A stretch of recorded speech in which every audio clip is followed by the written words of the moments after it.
با سلام و سپاس از وقتی که در اختیار گذاشتین تا گفتگویی با هم داشته باشیم. مطرح شده که بخشی از اپوزیسیون با هدف آلترناتیو سازی قصد داره خود رو نماینده اکثریت جامعه معرفی کنه.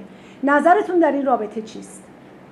من فکر میکنم حساسیت اوضاع کنونی و چند تلاش تحت این عنوان که در جامعه سیاسی ایران جریان داره باعث شده که هر گردهمایی ساده‌ای در فضای ذهنی ما ایرانیان خارج از کشور تبدیل به یک تلاشی برای ساختن آلترناتیو بشه، کاری که ما به هیچ وجه قصد انجام اون رو نداریم.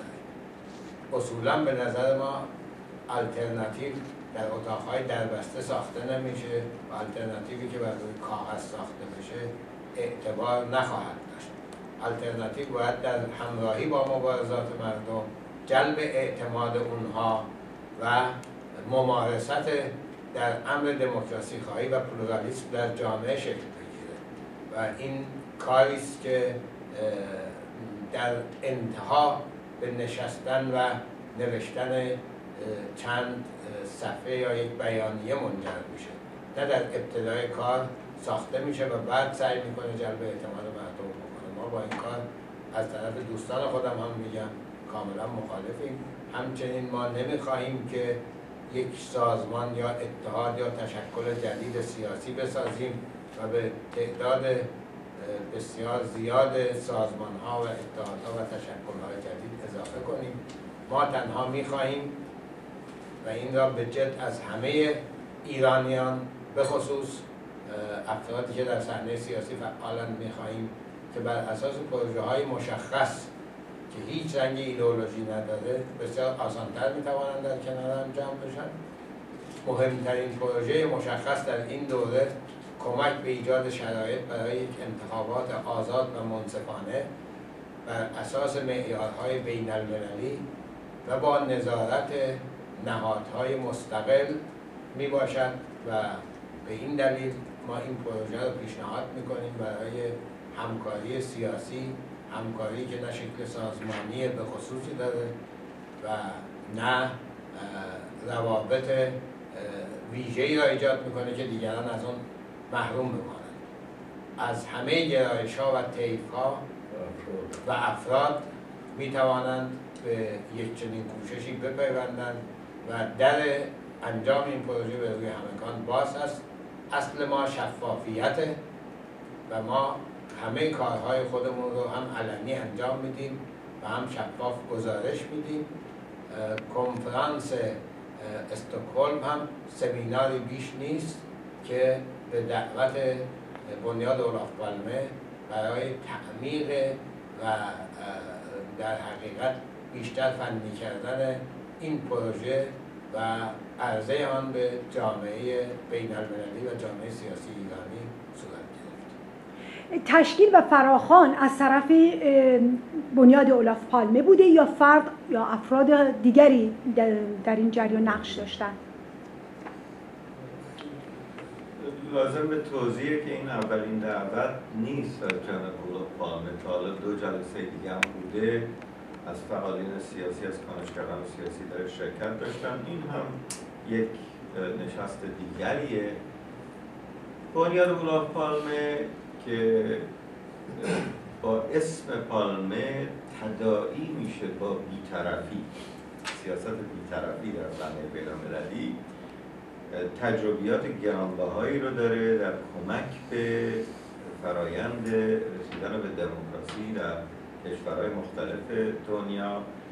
سازمان دیگری در کنار اولف پالمه در این نشست همکاری خواهد کرد به اسم ایدئا که شاید تنها سازمانی باشه توی دنیا که تنها کاری که میکنه پشتیبانی از انتخابات آزاده که مهمترین بخش فرایند اون انتخابات آزاد تحصیل شرایط انتخابات آزاد است و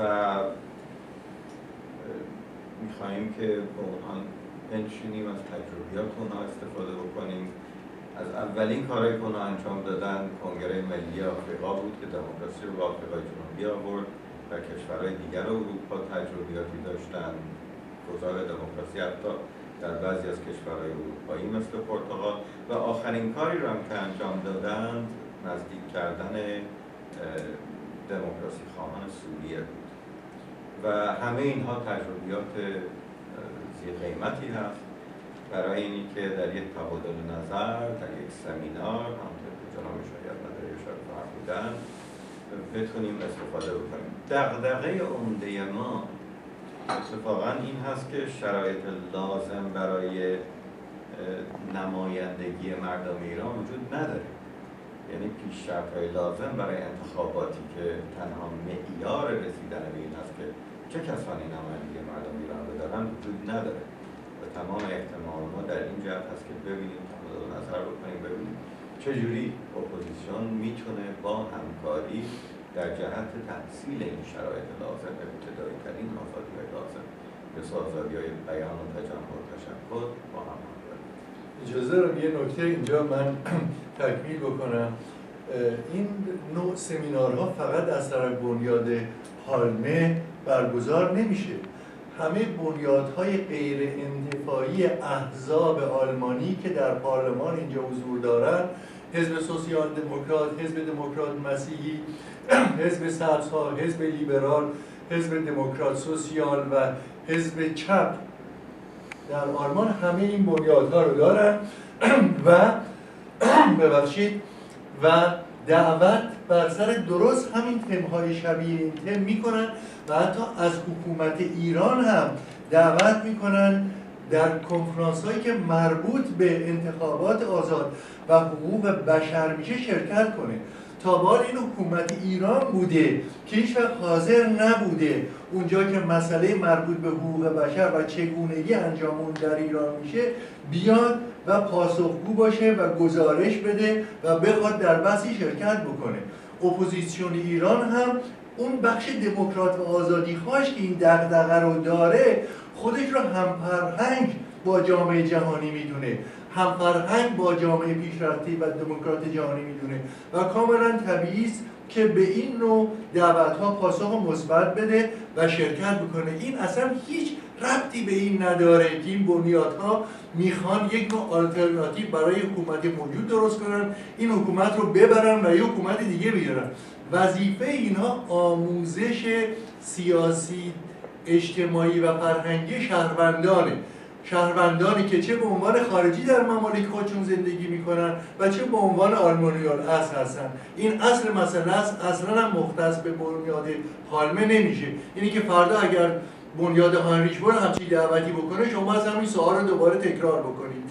ائتلافی ارزشمند است و مشروعیت لازم را برای اطلاق اتحاد اپوزیسیون دارد که نماینده مناسبی از جغرافیای سیاسی اپوزیسیون باشد و ارتباط مشخص و تعریف شده‌ای با مردم داخل کشور برقرار کند.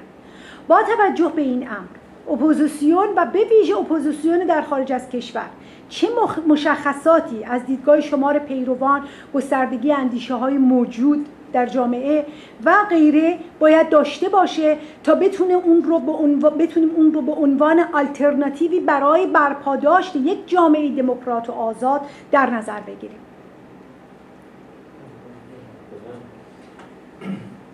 فکر میکنم در موقعیت کنونی اولا موضوع آلترناتیو برای ما مطرح نیست. الان کنفرانس استکهلم در پیش است و برای برگزاری این کنفرانس ما موضوع آلترناتیو رو در دستور نداریم و خب یه مقدار بحث عام‌تری هست.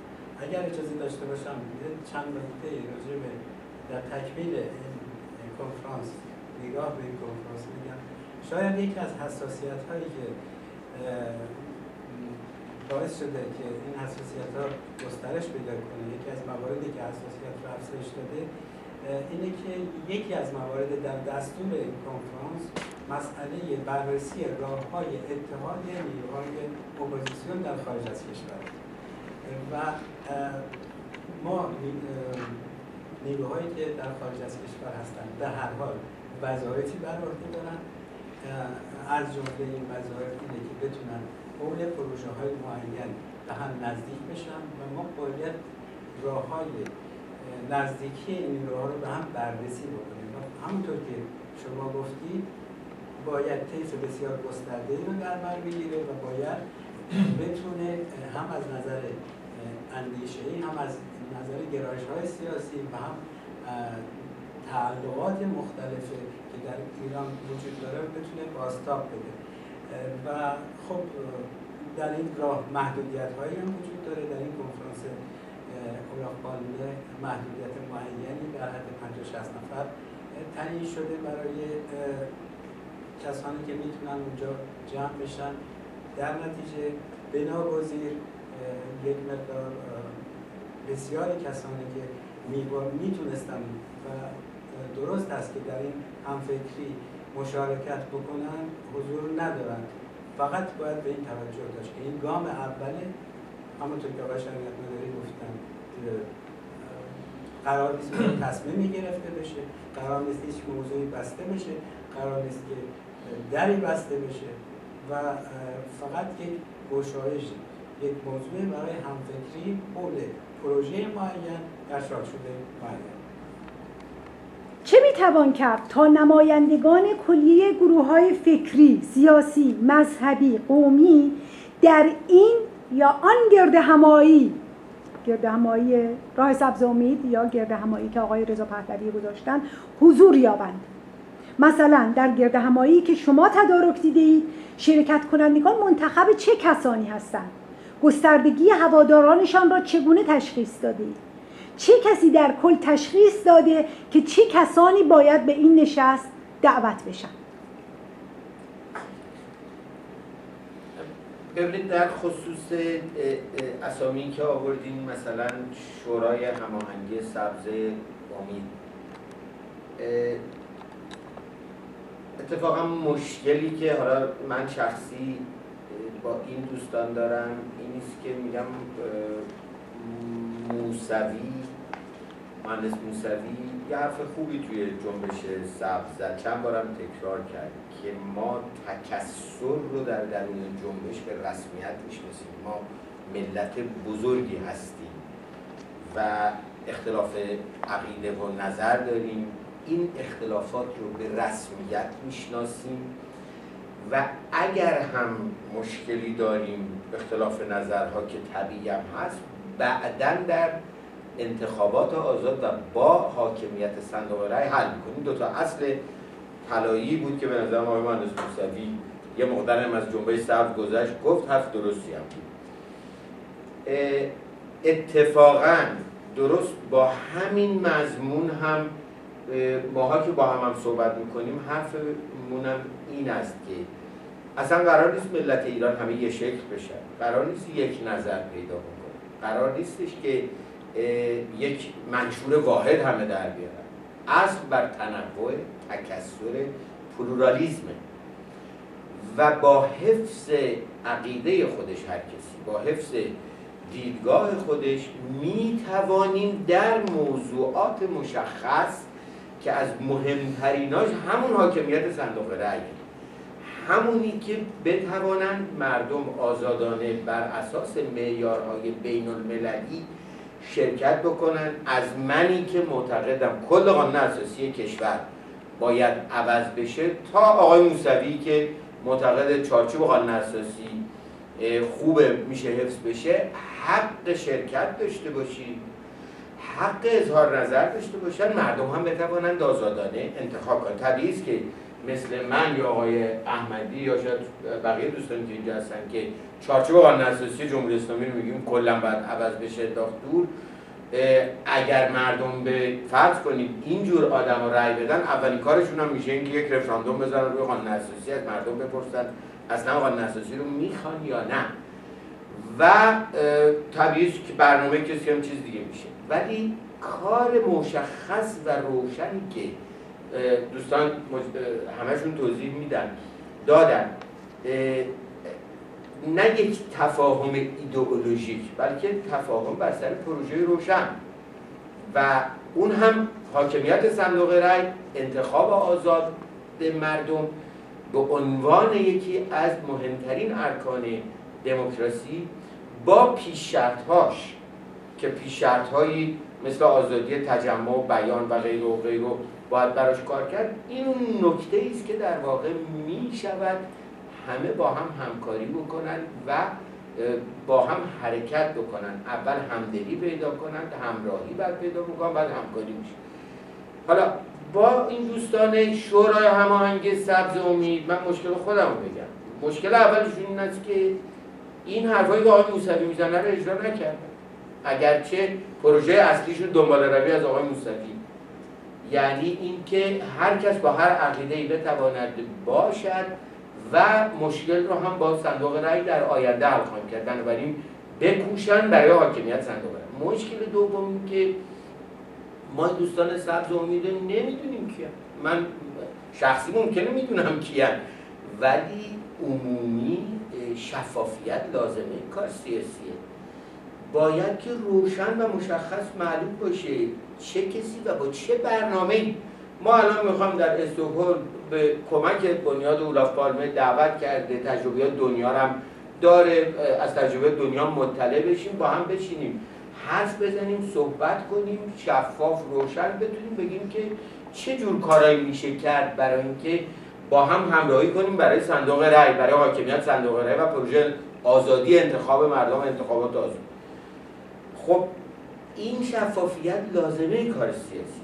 مشکل دوستان ما تو شورای هماهنگ سبز امید این است که نه پروژهشون معلومه چیه، نه برنامه مبارزاتیشون معلومه چیه، نه آدمایی که اون تو هستن معلومه کیه، نه سازمانی حزبی هیچی، نه تشکیلاتشون میدیم. به همین دلیل هم به لحاظ فردی ما به هر کدوم از این دوستان که خیلیشون دوستان قدیم منن داخل ایران عرض میکنم، من حالا این خارجی ها رو بعضیشون تازه میبینم، اما خیلی دوستان قدیم بندن، با خیلیشون هم صحبت کردیم که آقا شما خوش آمدید، ما با هم دیگه دست دوستی میدیم بر سر کار مشخص با حفظ عقاید خود. ولی خب حالا بعضیشون هم نمیان، میان یا محضوراتی فکر میکنن یه چیزی، یه اصلی رو با همشون هم اونهایی که حداقل من میشناسم قبول دارن که اگرم حالا به هر دلیلی نمیان دعوا هم درست نمیکنن، بد و بیرا هم نمیگن، شایعه سازی هم نمیکنن، کاری که متاسفانه رایجه گاهی، تهمت هم نمیزنن، نمیدونم آیا این رفته عامل خارجی شد داخلی شد آلترناتیو میخواد بشه، از این حرفایی که در جامعه سیاسی ایران هست. این قول و قرار رو ما با هر کسی هم داشتیم. بنابراین بخوام عرضمو خلاصه بکنم، دوستان سبز امید به نظر من لازمه کارشون است که اولا شفاف و روشن بگن کیان، ثانیاً بگن برنامه‌شون چیه، ثالثاً ما که داریم یک برنامه روشن اون به نام انتخابات آزاد، پروژه مشخص با حفظ عقاید و تکثرهای مختلف رو میخوایم بریم بشینیم حرف بزنیم چجوری میشه به این کار کمک کرد. آقایون میتونن نسبت به این کار نظرشون هم روشن بگن، نقدی هم داشته باشن، مثل هر کس دیگه طبیعتاً به کار ما کمک میکنه، مشارکت بکنن فبحل مراد، و اگرم نمیخوان هیچ کدوم این کار رو بکنن، دعوا و اینایی بکنن، دیگه خیلی نامهربونی میشه. ازشون هم خواستیم که دیگه تو رو خدا گفت اگر نوشم نهی نیشم چرایی، دیگه اگه کمکم نمیکنن دیگه نیشی هم حواله نکرده باشن. به همین دلیلم واقعا همه دوستانی که ما صحبت هم کردیم بوده که اساساً در بازه ما حرف زدن و صحبت کردن و بعدم همکاری در کار مشخص که در بسته بر نمیداره. حالا اولاف پالمه گفته من دارم دعوت میکنم، صاحبخونه است دیگه، بالاخره مهمونم باید حرفشو گوش کنه، 50 تا آدم بیشتر نمیتونم دعوت بکنم و بودجه‌م اینقدره. طبیعتاً محظور محدودیت هست و ضوابطی که بنیاد اولاف پالمه داره، مثلا حتما تاکید داره اون دعوت کننده که توازن جنسیتی باشه، خانوما باشن، چون دیدم این روزا بعضیا میگن که آقا خانوما رو دعوت نمیکنن. مثلا اتفاقا میزبان خیلی اصرار داره که 1% متناوبی از خانم‌ها باشن، جوان باشه، میان سال باشه، پیر باشه، همه به اصطلاح تکثرها از ابعاد مختلف باشه. بنابراین اون کسی هم که داره دعوت میکنه تجربیات رو به ما منتقل کنه، ما هم استقبال کردیم بشینیم با هم حول این موضوع صحبت بکنیم، تعیین کننده اصلیه که کی باشه، چه جوری باشه. البته بدیهی است که ما هم که بخوایم شرکت کنیم نظر دادیم، حرف زدیم، گفتیم کیا خوبه باشن که نباشن. همونطور که آقای احمدی گفتن طبیعی است که اگر کسایی این دفعه جا نداشتیم باشن مرتبه های بعدی هست. اتفاقا همین فکر کنم بعد از اولاف پالمه یه عده دوستان دیگه قدم گذاشتن بعد از استکهلم به فاصله کوتاهی در واشنگتن یه جلسه دیگه میخوان بذارن و جلسات بعدی که حتما لازمه برای اینکه گفتگوی دموکراتیک مقدمه واجب هر نوع فرایند دموکراتیزیشن و رفتن به سمت حاکمیت صندوق رای. سپاسگزارم. من یک توضیحی هم بدم که ما صاحب برند نیم پروژه انتخابات آزاد نیست، هیچ ادعایی نداریم، چون یکی از دعواها در صحنه اپوزیسیون اینه که چه ایده ای رو چه کسی میخواد ازش سود سیاسی بپذیره. ما نه مخترع این مفهومیم، نه اولین گروهی هستیم که این رو میگیم و نه انحصاری برای خودمون بریم. حتما گروه های دیگری هم هستن که بر همین حول این پروژه فعالن. ما پیشنهادمون به اونها این هست که بیاییم و نیروهامون رو یک جا بریزیم و پروژه رو با هم پیش ببریم، برای اینکه فائق آمدن به غول استبداد در ایران نیروی بسیاری میخواد و کار هیچ کدام از ما به تنهایی نیست. در دنبال همین فرمایش دو واژه کلیدی راهنمود این کار ماست. یکی تکثر، پلورالیسم، برای اینکه سنگ بنای دموکراسی برای اینکه تراز گذاشته بشه باید روی شونه‌های مختلفی، نیروهای مختلفی، کانون‌های مختلفی با استقلال از هم دیگه حمل بشه. و دوم اینه که این کار انحصاری نیست، این کار انحصاری نباید کرد و باید استقبال کرد از کارهای دیگری که در همون جهت انجام میشه و تأکید روی پیدا کردن راهکارهایی برای همکاری بیشتر روی اون پروژه ها. یه مسئله دیگر هم مسئله مشروعیت هر پروژه است. پروژه انتخابات آزاد مشروعیت خودش رو از حمایت مردم در ایران میتونه بگیره و این حمایت رو در حقیقت با حضورشون، با حضور اعتراضیشون در انتخابات 1388 در اعتراض به انتخابات که خاص انتخابات آزاد دارن نشون دادن. این طبیعی است که الان این انتخاب به عنوان پروژه اصلی سیاسی ادامه پیدا بکنه و ادامه داشته باشه و بنابراین این ایده‌ای نیست که از خارج به دست یه بنیاد غیر انتفاعی خارجی ساخته شده باشه برای ایران. این انتخاب مردم ایرانه. الان فقط مسئله بر سر اینه چجوری و با چه امکانات و احتمالاتی میشه این فکر رو، این خواست رو دوباره در دستور کار قرار داد، حمایت لازم رو از مردم گرفت و به پیش برد. هیچ سازمان سیاسی در خارج از کشور نمیتونه، همونطور که اول هم آقای شرط نداری بهش اشاره کردن، اصلا برای کسی بدیل سازی، برای نظام حکومتی اینجا بدیل سازی بکنه به ادعای شخصی خودش اگر این ادعا مورد تایید مردم قرار نگیره و نباشه. بنابراین تا زمانی که همچین مسئله اتفاق نیفتاده، لااقل اون چی که مربوط به ما میشه ما نمیتونیم اصلا مدعی همچین چیزی باشیم. زمانی است که مردم حول و حوش همچین خاصی سازمان یابی لازم رو میکنن، فرهیختگان و رهبران سیاسی لازم رو خودشون تعیین میکنن، پیدا میکنن، اون وقت میشه راجع به این مسئله حرف زد. ولی چون در بعضی مطبوعات در خارج کشور، در بعضی رسانه ها به هر دلیل همچی فکری، همچی واهمه‌ای یا همچی شکی ایجاد شده که گویا عده‌ای اینجا یا در استکهلم میخوان جمع بشن در کنار ده‌ها بدیلی که در خارج ساخته و شناخته شده، بدیل 11 هم درست بکنه، این به هر صورت فکر عبثی است. من خودم اینجا نشستم با شما صحبت میکنم، فردا مثلا یا به دلیل وقتی نمیتونم در استکهلم شرکت کنم، ولی پروژه منم هست. بسیاری افراد دیگری هم که در استکهلم نمیتونن شرکت کنن، پروژه اونهاست. دوستان ما در سراسر دنیا. بنابراین مسئله‌ای نیست که مربوط به این باشه که چند نفر حالا در استکهلم جمع شدن که راجع به این موضوع حرف بزنن. این پروژه همه ایرانیان آزادیخواه. سپاسگزارم. این توضیح رو هم بدم که ما در مقابل هیچ کدام از فعالیت‌های سیاسی موازی نایستادیم. اگر چیزی اونها رو ناراحت میکنه خاصیت پلورالیستی و دموکراتیک این حرکت است که رابطه مرید و مرادی و رابطه محفل‌های بسته رو بر نمیتابه. بنابراین اگر دوستانی ناراحت میشن من ازشون معذرت میخوام، ولی قصد ما نیست. این ماهیت حرکت به سمت جامعه پلورال و دموکرات هست که دوستانی رو که هنوز اون رو بر نمیتابن ناراحت میکنه.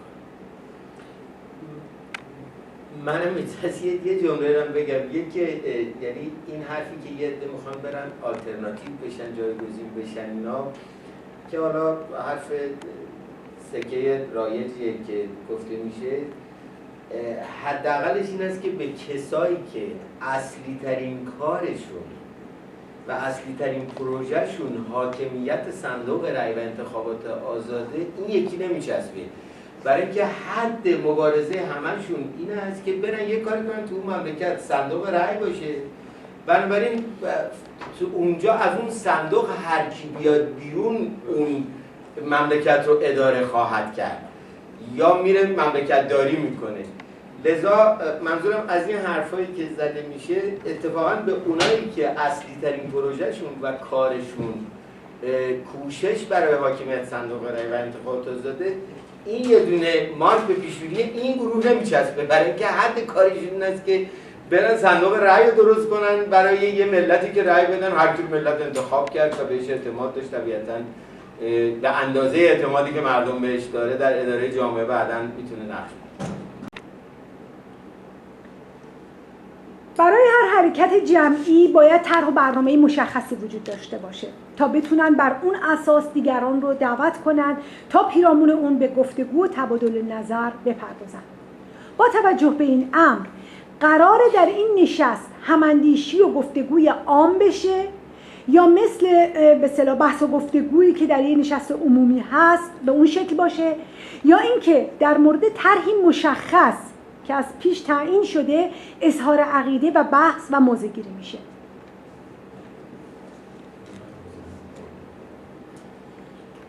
عرض کنم خدمتتون که یک سازمان ایدئا در سوئد که تجربیاتی داره در فرایند رسیدن به دموکراسی، رول مهمی رو بازی میکنه در کارگاهی که ما با الهام گرفتن از کارهایی که مرحوم هدی صابر در ایران انجام میداد اسمش رو فکر کردیم بگذاریم کارگاه هدی صابر، و بهره‌گیری از کارهای تئوریکی که سازمان ایدئا استخراج کرده از کارهای میدانی و عملی که در 40 و اندی کشور مختلف انجام داده، برای اینی که روشن شده که انتخابات آزادی فرایندیه که فقط مربوط به شمارش سعی آرا در یک روز و حفاظت از صندوق رای نیست. موفقیتش در ایجاد مشروعیت بیشتر در گروه یک دیالوگ دموکراتیکیه و به حداقل رسوندن گسل‌های سیاسی و اجتماعی است که اگه حل نشه صرفاً یک روز شمارش آرا ما رو به دموکراسی نمیرسونه.